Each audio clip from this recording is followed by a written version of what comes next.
kuti hakuna wakaita semi Jesu. Mungariongwa zita renyu rinamatwe, Baba ribatwe neutsvene muzita raJesu Kristu weNazareta. Amen and amen. A good morning to you, people of God. A good morning to you. I hope I find you well. May the good Lord continue to protect you. May the good Lord continue to bless you. Muridzichengetwe nyasha dzidururwe pane zvamunobata masuo ngaazarurwe. Favor ya Kristu ifambe nemi nguva dzose. Our morning devotion scripture is coming from the book of Numbers 22. Numbers 22 from verse 1. Now the children of Israel moved and camped in the plains of Moab on the side of Jordan across from Jericho. Now Balak the son of Zippor saw all that Israel had done to the Amorites, and Moab was exceedingly afraid of the people because they were many, and Moab was sick with dread because of the children of Israel. So Moab said to the elders of Midian, now this company will lick up everything around us as an ox licks up grass of the field. And Balak, son of Zippor, was king of the Moabites at that time.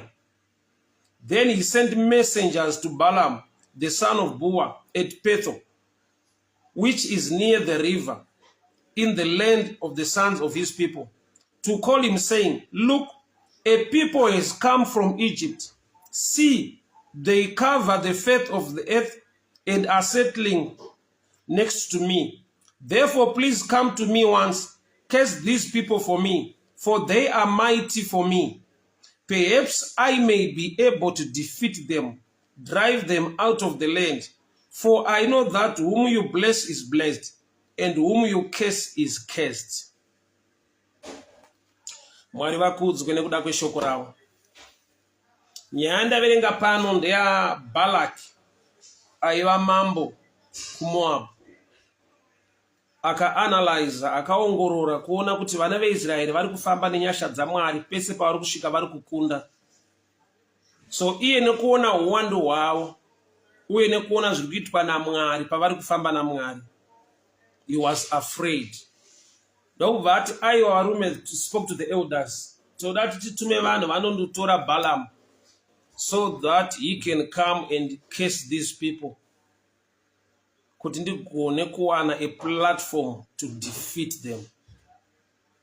Zviri kuhayirwa nekutsvagirwa Balaam kutsvaka munhu ari muhigher office of authority kuti ataure mazwi pamusoro pevamwe vanhu kuti varegere kuva nevictory on the ground. The battle yaitorwiwa on the ground, but kwakatsvakwa munhu unoenda pachikomo poitwa masacrifice, otaura mazwi ekutuka, otaura mazwi anounza chituko kuvana veIsraeri. So the battle yekutanga yaiva the spiritual battle iri kunzwisiswa naBalak, kuti ndikahaya Balaam akauya akanditukira vanhu ava, I can be able to defeat them. Kureva kuti it's not about kuwanda kwavo nemavictories ese avaita, but ndaakushifta the battle to the spiritual dimension yekuti I need somebody in higher office of authority in the spiritual dimension or spiritual understanding auye kuzonditukira vanhu ava so that I'll be able to defeat these people. So chanzwisiswa pano naBalak kuziva kuti nyangwe vanhu vakawanda vaine simba, asi munyika yemweya mukatumidzwa mashoko anocreata chituko pamusoro peupenyu hwavo. Even vane skill vakawanda, vane maweapons akanaka, they cannot get victory. So wakaundastanda kuti victory inogadzirwa in the spiritual dimension yozomanifesta in the physical dimension. Munhu wagona kunzwisisa kuti life is spiritual. Whatever we see on the ground zvichiitika zvine chekuita nezvatisina kuona in the spiritual dimension. So that's how life is. Ndo mamiriro akaita upenyu. Whatever we see manifesting in the physical is a result of what is unseen in the spiritual.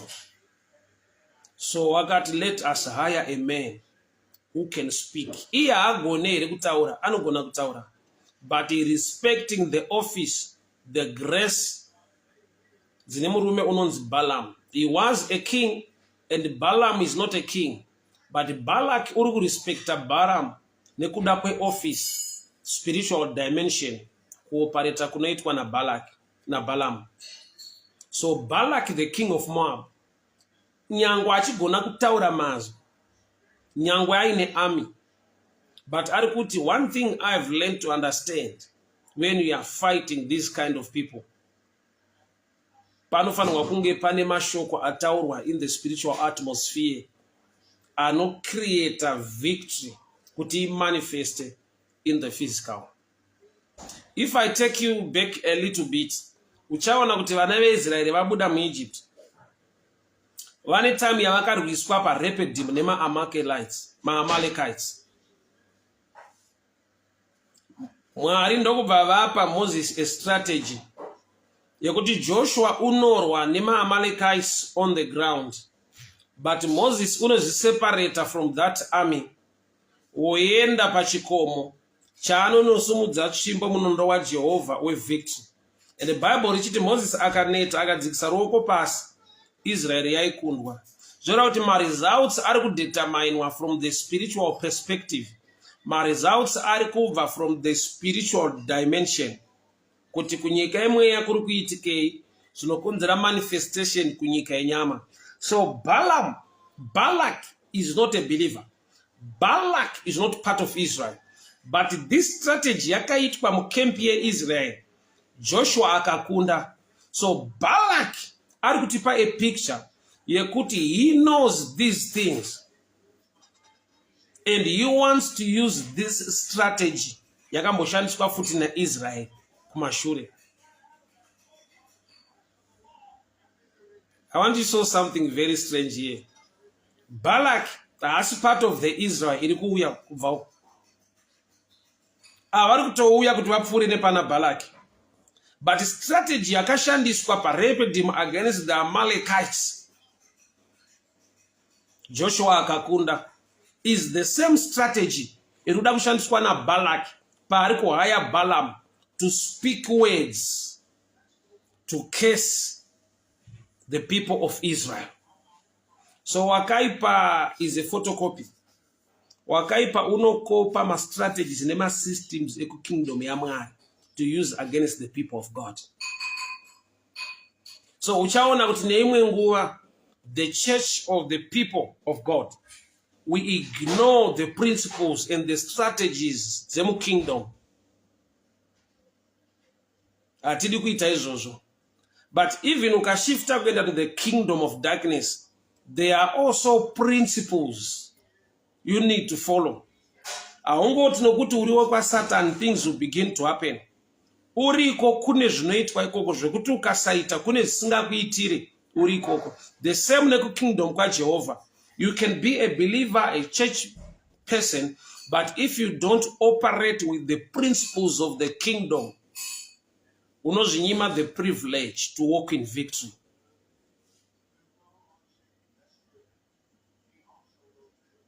Prayer is one of the keys.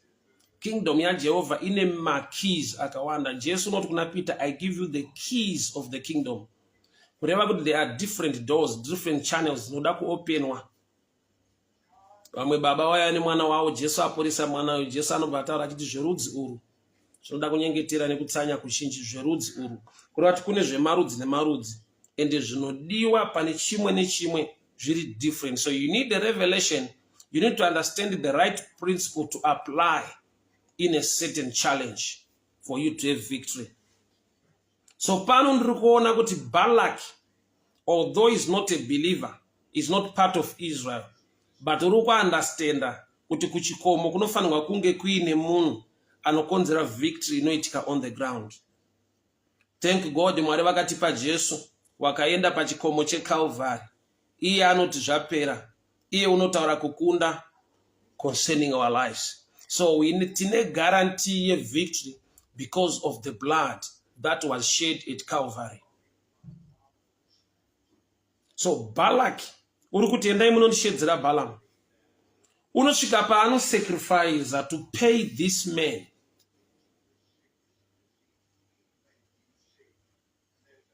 Balak unosvika pakuti mupei goridhe murumo.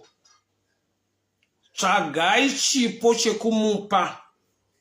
Auye kuzotaura mashoko akadyarwa maari ane simba ekuti waatuka anotukika, waaropafadza anoropafadzika.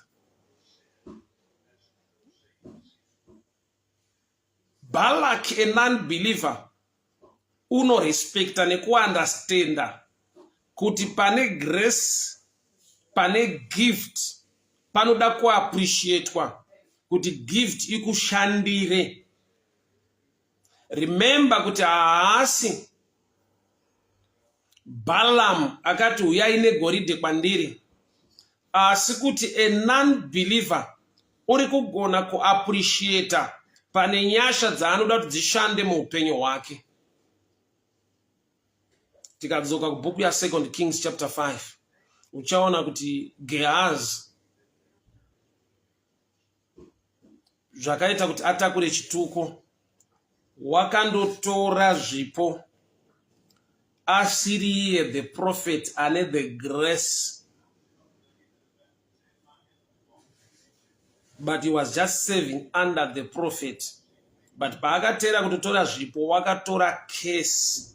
Zvonditaridza kuti zvipo zvanga zvina Gehazi zvanga zvakatakura dzimwe nyaya. But now iripo ndeyekuti Naamani paakaronga kuuya kwaIsraeri kuSamaria kuzoporeswa, wakatakura zvipo. Mukatarisa mawise pari kuuya kuzogamuchira the birth of Jesus, vanouya vakatakura zvipo. Nyaya yangu haisi pazvipo, bandoda tione picture yekuti learn to appreciate pane grace dzinogona kushanda muupenyu hwako. That's a principle in both kingdoms.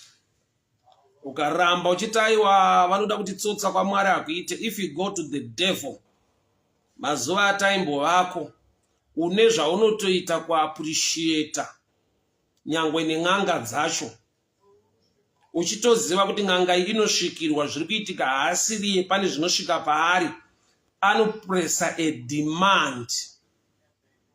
Why demanding iye asiriye mudzimu but iri homwe ari kushandiswa nemidzimu yacho?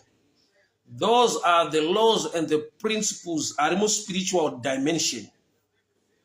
So Balak is not a believer, but he trusts in the anointing iri muna Balaam as a prophet, kuti akataura chituko pana anotukika, akataura ropafadzo pana anoropafadzwa. Haana kuti because I'm a king chingouya uite zvino, I'm a king over you.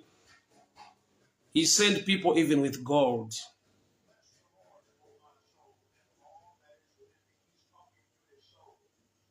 So murume uyu wakashedzwa kuti auye kuzotaura mashoko, kwete kuzofaita, kuzotaura mashoko. Unoziva kuti muupenyu hwevanhu tine vanhu vari kutambudzika nhasi nekuda kwemashoko akataurwa pamusoro peupenyu hwavo nevamwe vanhu vari mune imwe higher office in the spiritual dimension.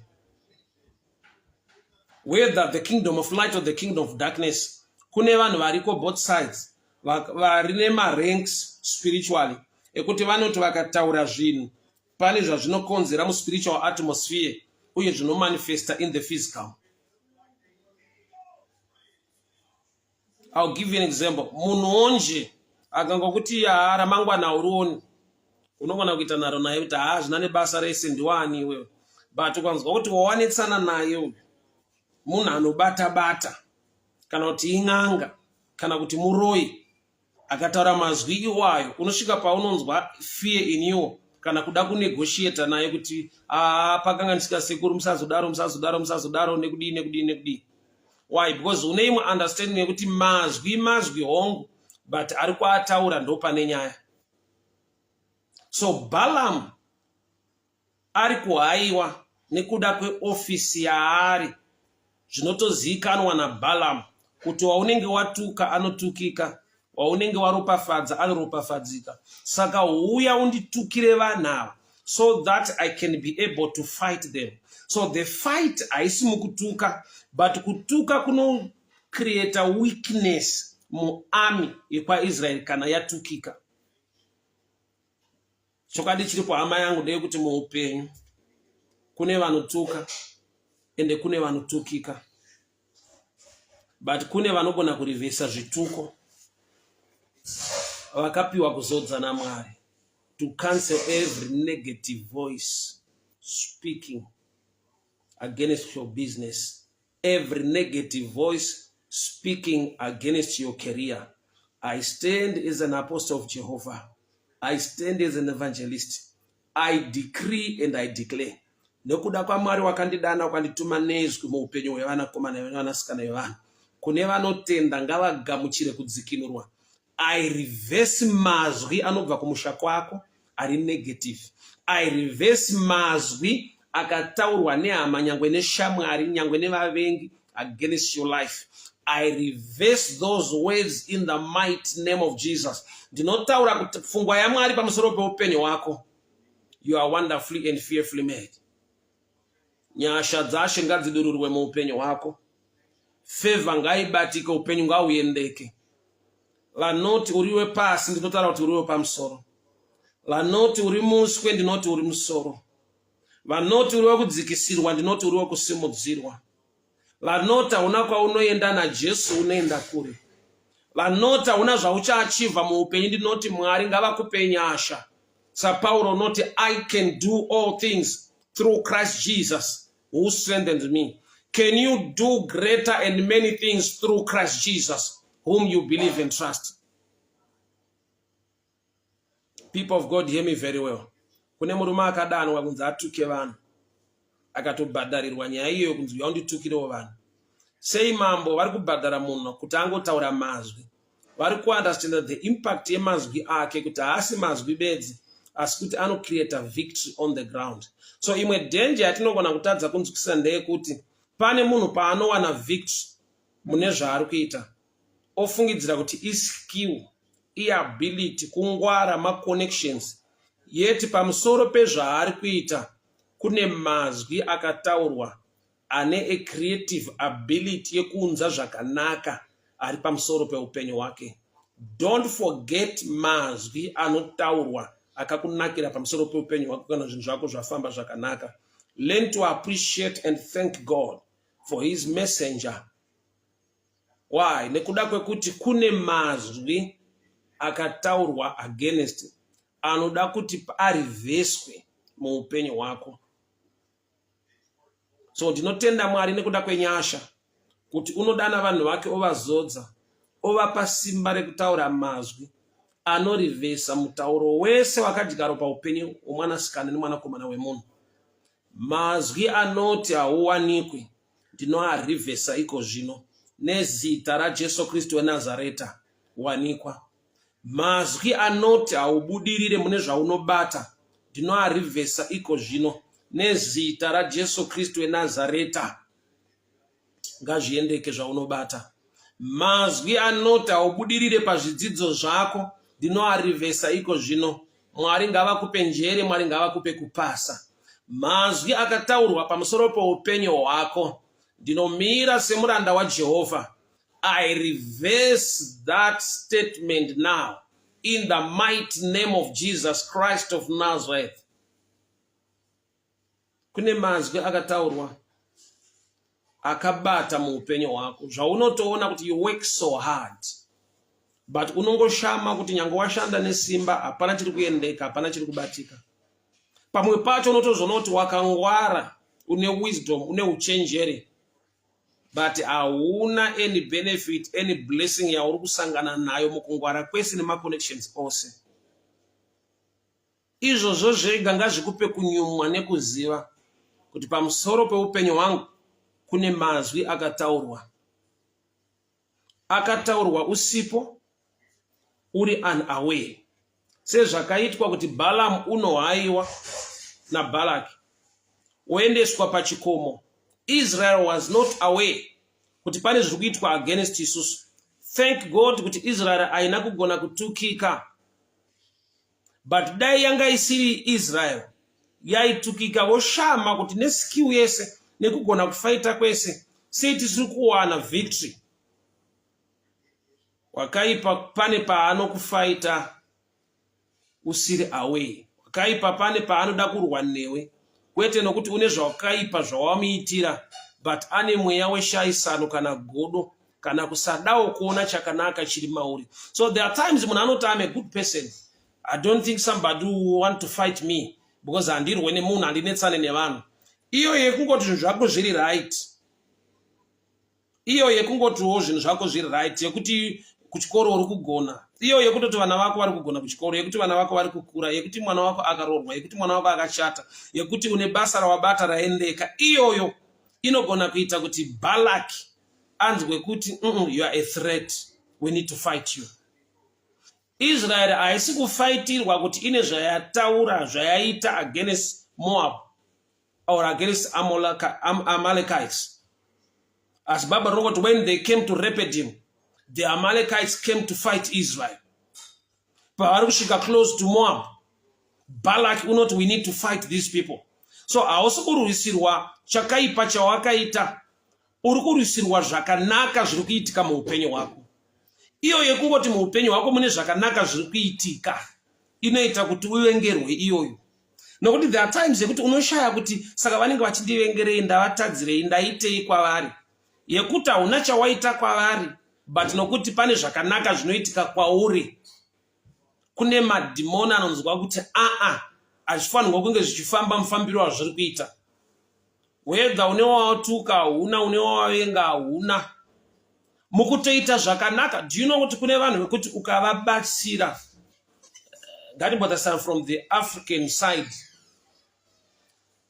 From the African side. Uone kuti pane nguva yekuti kune vanhu vekuti ukaenda kumusha uchitonompa mari zvichidai chigayo kana yekutenga muriwo kana mafuta, wazviita nerudo nemoyo wakanaka, mari iyoyo inoshereketwa nayo, inobatwa, yogadzirwa zvainogadzirwa, yotaurirwa mashoko ainotaurirwa kuti iyi ngaive mari yekupedzisira kuti abate muupenyu wake. Hausi kuvengerwa kunyima, uri kutovengerwa kuti zvawandipa, wandishainira, wandidadira, wataridza kuti unayo, saka handifari kuti urambe uinazvo. Imentality yekuva mwana mudiki yekufungidzira kuti handina anondivenga because ndimunhu ari right. When you mature, you know and understand kuti hauvengerwe kuva munhu akaipa, unotovengerwa yekuva right. Unotovengerwa yekuti pazvishoma zvaunobata kune vasingaitirwe zvakanaka. Pese pane blessing, pane kurwiswa, pane kumukirwa. You need protection nefavor yaMwari whenever you get blessed. Saka makaona kuti Jacob paari kuropafadzwa mumba mababa wake, anofanirwa kutotiza. Anotizei iye akomborerwa. Kune vasingaitirwe zvakanaka nezvakanaka zviri kuitika muupenyu wako. So vanoenda kumakomo, kuseri kwezvikomo, sezviri kuitwa naBalaam naBalak. They will plan against the people of Israel. Why? Zvatarwa naBalaam zvanzi vana vakawanda, vana vanoita sekunge nzombe dziri kudya uswa, kana vauya close to us they wipe us away. Handizvo zvarongwa neIsrael. Israel is just passing through the wilderness kuti vaende mupromised land. But kuna anongonzwa kuti they must not pass through this place. So vari kuvengerwa past victory yavo. Vakakunda nyika yeMoab, vakakunda maAmalekites, vakazoita zvakati, vari kufamba naMwari wavo, Mwari ari apakukunda. So pane nguva yekuti when things are okay, zvinotokucreatera enemy izvozvo. Saka behind the scenes kuna akahaya munhu zvanzi yaunditukire vanhu. So handiziva wandiri kushumira mangwanani ano, pane zviri kuitika muupenyu hwako. I prophesy this message. It's a prophetic message. Kune zviri kuitika behind the scenes. Hauna kuvengerwa kutuka vanhu, hauna kuvengerwa kuvenga vanhu, hauna kuvengerwa kukanganisa zvinhu zvevanhu. Wakangovengerwawo yekuti une mota yawakapaka pamba pako. Izvozvo zvega ndozvakaita kuti ungovengerwa. Whether imota yakanaka, imota hombe yakazodii, izwi rekungoti vakanzwa kuti waane motikari yako chete zvakakuvengesa. but vakuvenga kudaro kwauri vanouya vachinyemwerera, but behind the scenes kuchikomo kune kunoendwa naBalamu naBalaki kuti mbonditukira vanhu ava. Kune asiri kufara. I've met people in my areas of deliverance. Yokuti unonzwa demon richitirika manifesta richitaura kuti munhu anovengerwa zvimwe zvinhu zvokuti wega unosvika paunoseka kuti saka izvi zvinovengesa munhu here izvi.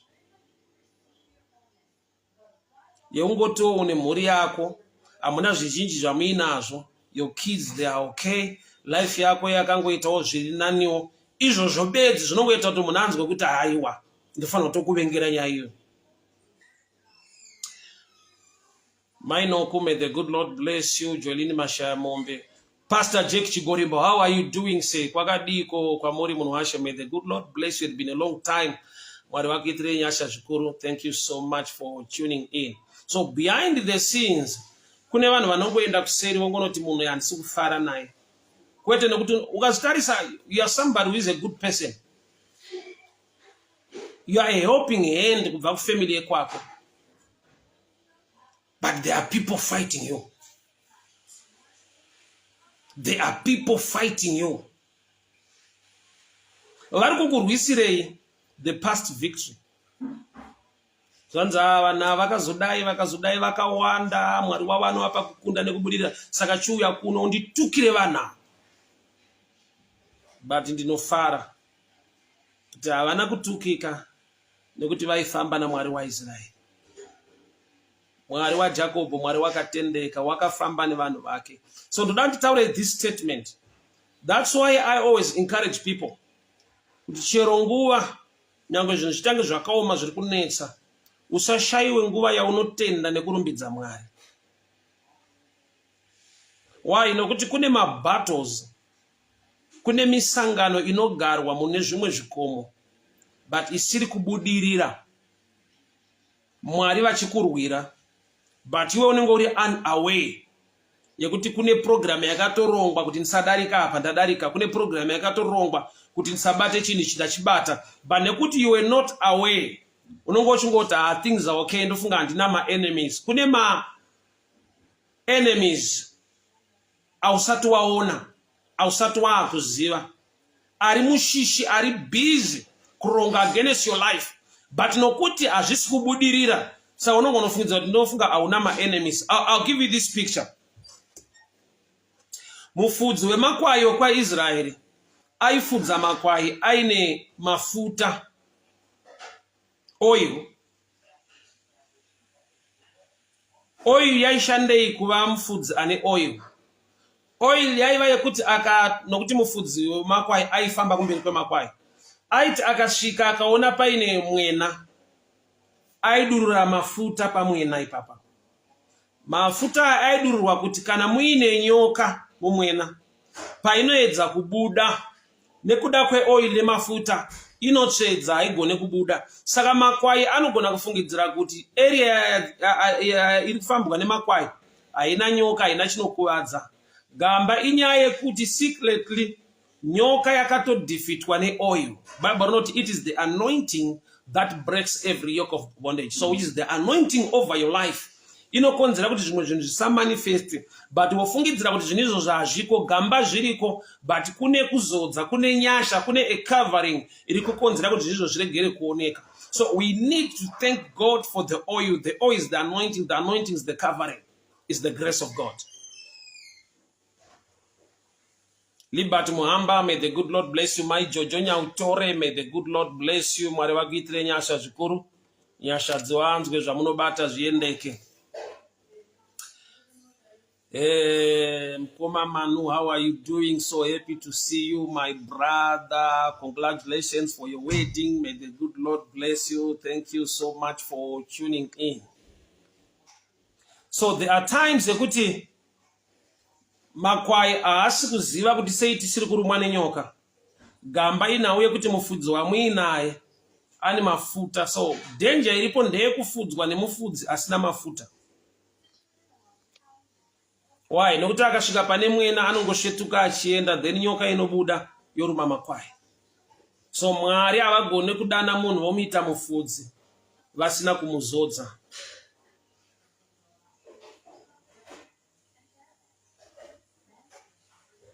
Balaam was hired by Balak. Uya utukeva now, so I can stand. So I can fight them. But the God of Israel, havana kuzvitendera kuti zviitike, havana kutukika. Nekuti wakatenda muna Mwari waIsraeri, chituko hachisi kuzobata pamusoro poupenyu hwako. Vachatuka asi havasi kuzoona results echituko. Vachashama vachiona the opposite, because the Lord God turned the case into a blessing. The Lord, the book of Nehemiah chapter 13, not, but our Lord God turned the case into a blessing. Vachikuvenga vachiita zvituko zvavo, may you increase in whatever you are doing. Ngazvitowedzera, ngazvitonyanya, ngavashamiswe nazvo kuti sei zviri kuwanda tichimutuka. Ngavashamiswe nechipo cheupenyu kuti taida kuti asararame, but ngavashamiswe Mwari vachitowedzera makore. Vanhu vaitoda kuti mudhivorce ngavanzwe kuti muchato uri kutorongwa ende uchibudirira. Vanhu vaironga zvavaironga against whatever you handle and touch. May the good Lord bless you more abundantly in the name that is above every name.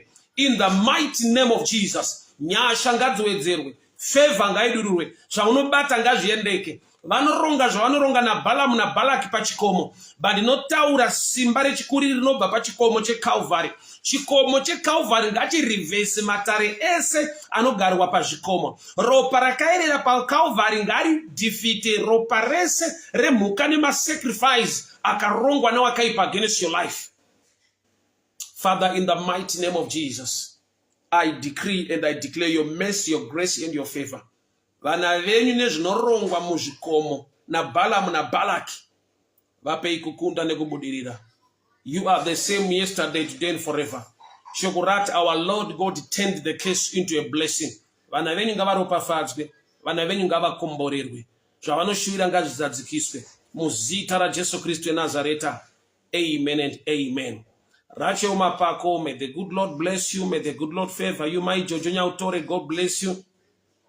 My brother Napoleon Mate, may the good Lord bless you. My Petronila Nyamunokora, may the good Lord favor you. Thank you so much. Reynard Emmanuel, may the good Lord bless you. Notando Chuma, may the good Lord bless you. May the good Lord favor you. Caroline, highly favored Kache, my sister, how are you doing? May the good Lord bless you.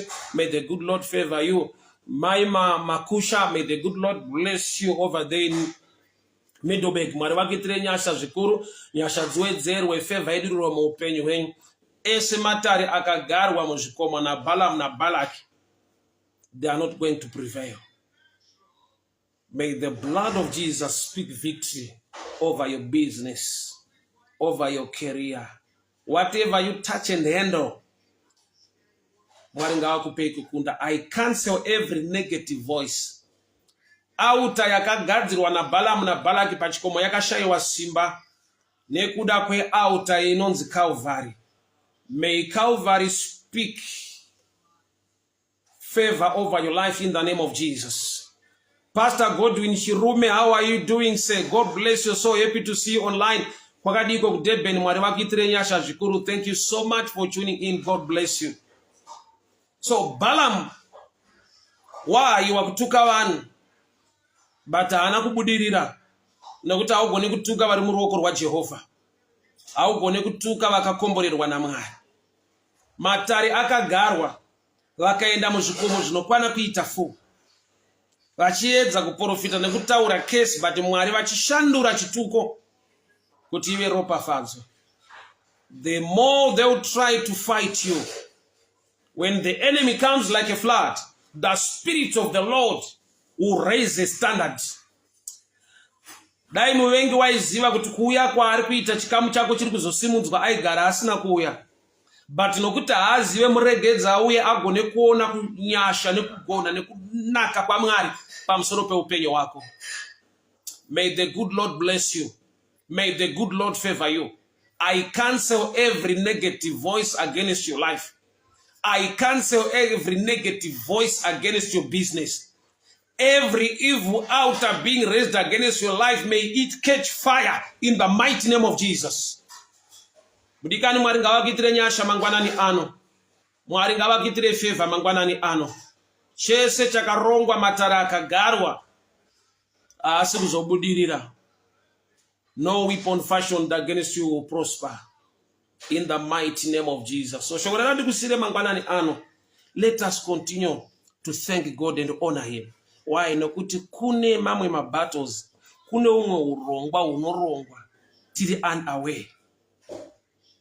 Mwari wogopedza nyaya iyi usina kutomboudzwa kunzi kune zvairongwa. Israeli apa hapana chairi kuziva kuti Balaam naBalaki vane meeting kuti tutukwe, but Mwari wedu uri kutipa kukomborerwa. So pane pamwe pakuti things just move.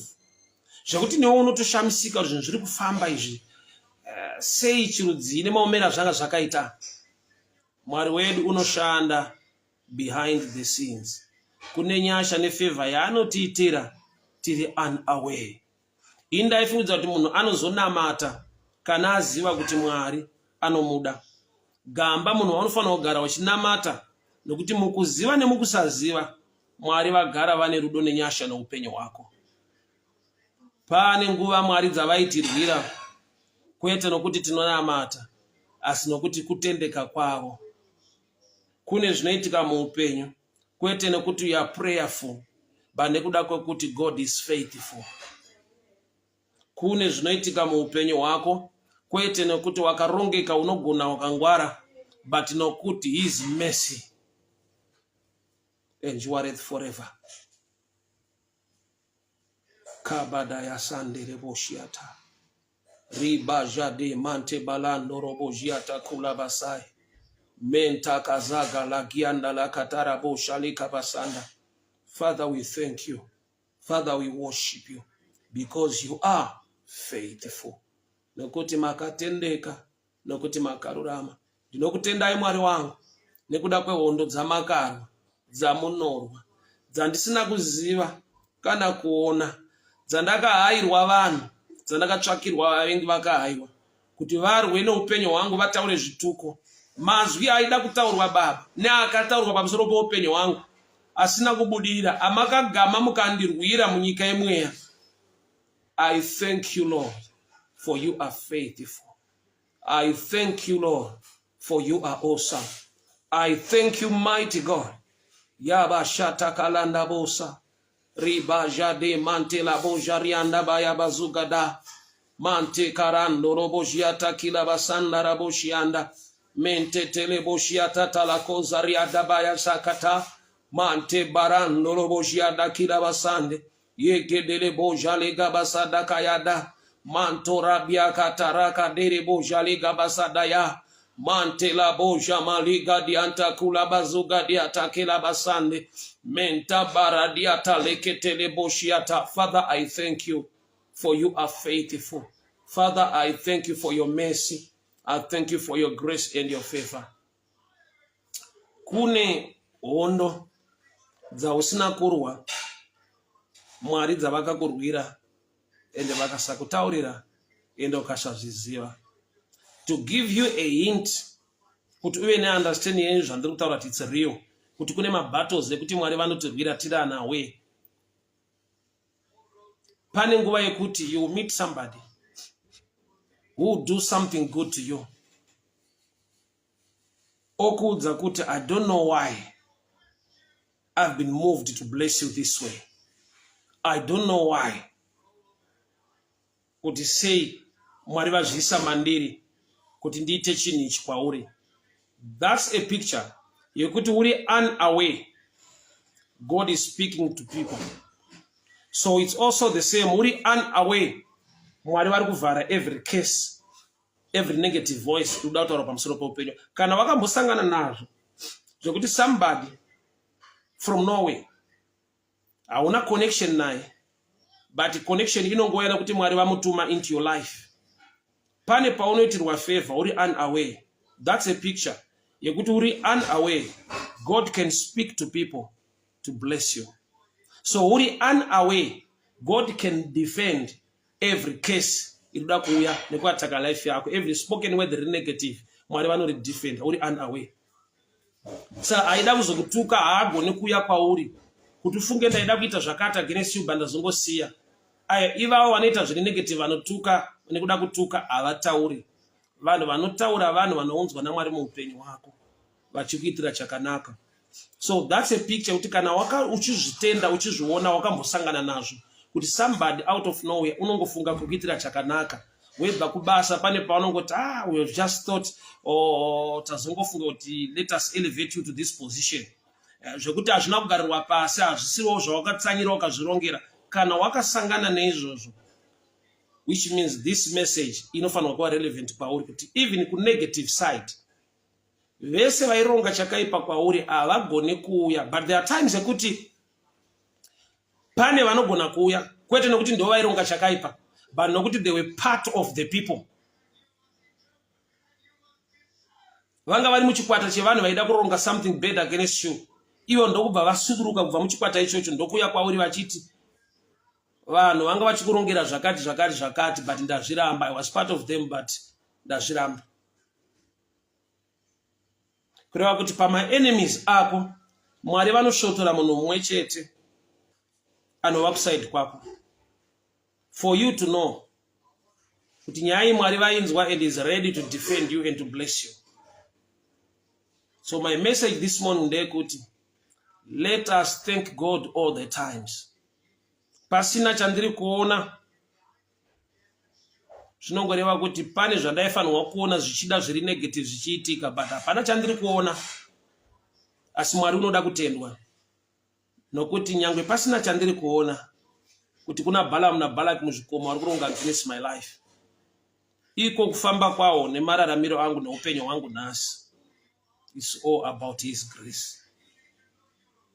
Nokuti zvinovengerwa munhu ufunge handi zvinhu zvaunofungira kuti maybe ukava too successful, ukavaka dzimba, ukava nemadzimotokari, ukachata, ukadi, ndo zvinokuvengesa bedzi. Ekungotiwo uripo kune kwauri kuenda. Israeri isati yatombotora Canaan yakaita ma-enemies. Hauvengerwe kutora promise, unogona kuvengerwa kufamba uchienda kupromise. That's why dzimwe nguva ushamisika kuti vanondivengerei, asanda achiva zvandofanirwa kuachiva, asanda bata zvandofanirwa kubata. Unovengerwa kunzi uchazvibata nokuti uri mu-right direction. To the enemy, direction matters. If you're in the right direction, antoziva kuti you'll get there and zvichaitika. So he attacks direction asati aataka destination. Direction to the enemy is a sign yekuti you are going there. So unotanga kuatakirwa pa direction. But let's thank God for his grace. Let's thank God for his grace. Kuti mazwi ese ari negative, Mwari unoti handisi muswe ndiri musoro, handisi wekudzikisirwa ndiri wekusimudzirwa. Baba ndanamata nokutenda ndakupai mbiri pamusoro peupenyu hwevana vedu. Takutendai Baba nekuda kwehondo dzamunotirwira tiri unaware. Tisiri kuziva Baba kuti kune vari kurwa neupenyu hwedu. Imi makazviziva mukadzivisa zvituko zvavo kuti tirege kushanda paupenyu hwedu. Tiri vapenyu nhasi, tine utano nhasi, tiri pano